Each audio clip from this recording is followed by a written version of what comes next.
સચિનમાં મિત્રે મિત્રને ગેસના બોટલથી હુમલો કરી હત્યા કર્યાની ઘટના બની હતી। આ હત્યામાં પોલીસે સીસીટીવી ફૂટેજના આધારે હત્યારાની ધરપકડ કરી હતી। સુરત શહેરમાં ક્રાઇમની ઘટનામાં સતત વધારો થઈ રહ્યો છે, ત્યારે 13 ઓગસ્ટના રોજ સચિન પોલીસ સ્ટેશન હદ વિસ્તારમાં શિલાલેખ એપાર્ટમેન્ટમાં રહેતા રવિન્દ્ર પાટીલની હત્યાની ઘટના સામે આવી હતી।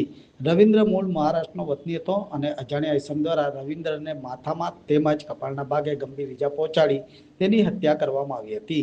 આ ઘટનાને લઈને સચિન પોલીસ દ્વારા અજાણ્યા સામે ગુનો દાખલ કરવામાં આવ્યો હતો। ત્યારે સચિન પોલીસ સ્ટેશનના સર્વેલન્સ સ્ટાફ દ્વારા સીસીટીવી ફૂટેજ અને ટેકનિકલ સર્વેલન્સના આધારે હત્યારાની ધરપકડ કરવામાં આવી છે। પોલીસે રવિન્દ્ર પાટીલની હત્યા કરનાર જીતેન્દ્ર રાણે નામના ઈસમની ધરપકડ કરી વધુ તપાસ આદરી હતી।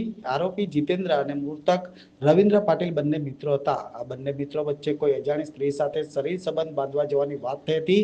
ત્યારબાદ બંને મકાન પર ગયા હતા અને તે સમયે આરોપી જીતેન્દ્રએ રવિન્દ્ર પાટીલને સ્ત્રીને રૂમમાં લઈ આવવાની વાત કરી હતી। તે સમયે રવિન્દ્ર પાટીલ દ્વારા જીતેન્દ્રને તેની પત્નીને રૂમમાં લઈ આવવાનું કહ્યું હતું અને આ વાતને લઈ જીતેન્દ્ર અને રવિન્દ્ર વચ્ચે ઝઘડો થયો હતો।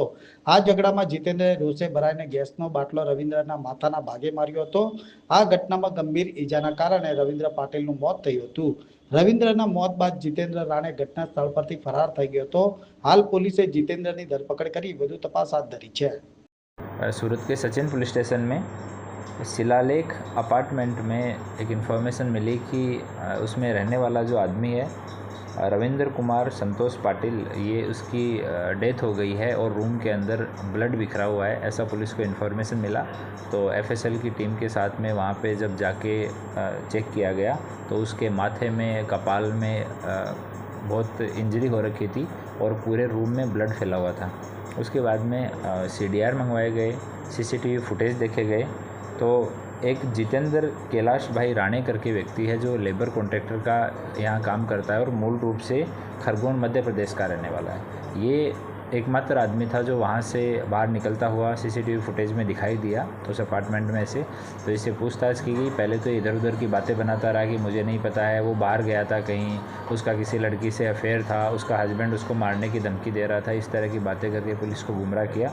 पर जब सीडीआर के आधार पे और अलग अलग तरीके से वीडियो रिकॉर्डिंग बनाकर पूछताछ की गई, फिर उस वीडियो रिकॉर्डिंग को एनालाइज़ किया गया तो बाद में ये लगभग 1.5 दिन की पूछताछ के बाद में वो टूटा और उसने बताया कि रात को वो दोनों साथ में थे और दोनों ने नशा किया हुआ था। और सुबह जब वो 4 बजे के आसपास दोनों में जो आरोपी है उसकी गर्लफ्रेंड को लेके बात शुरू हुई कि उसके गर्लफ्रेंड को यहाँ बुलाओ।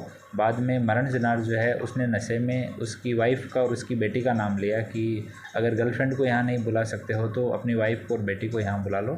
इस बात पे गुस्सा होके आरोपी ने वहाँ गैस का बाटला पड़ा हुआ था वो उठा के उसके सिर में 2-3 बार मारा और उसकी on the spot he death हो गई। उसके बाद में ये यहाँ से निकल के और अपने एक दोस्त के घर गया और फिर अपने घर चला गया। तो आरोपी को अरेस्ट कर लिया गया है और बॉडी का पोस्टमार्टम करा के परिजनों को हैंड ओवर कर दी गई है। और ये एक रिटायर्ड अपने गुजरात पुलिस के रिटायर्ड पुलिस अधिकारी हैं, उनका बेटा है, वो अभी नासिक में, इनकी फैमिली नासिक में रहती है और मरण जनार की बीवी और बच्चा है वो भी नासिक में रहते हैं, इसके साथ नहीं रहते। तो आरोपी क्या करता था, मृतक क्या करता था? ये दोनों ये लेबर सप्लाई करते थे, खाते में दोनों काम करते थे और जो मरण जनार है वो आरोपी के अंडर में ही काम करता था, लेबर सप्लाई।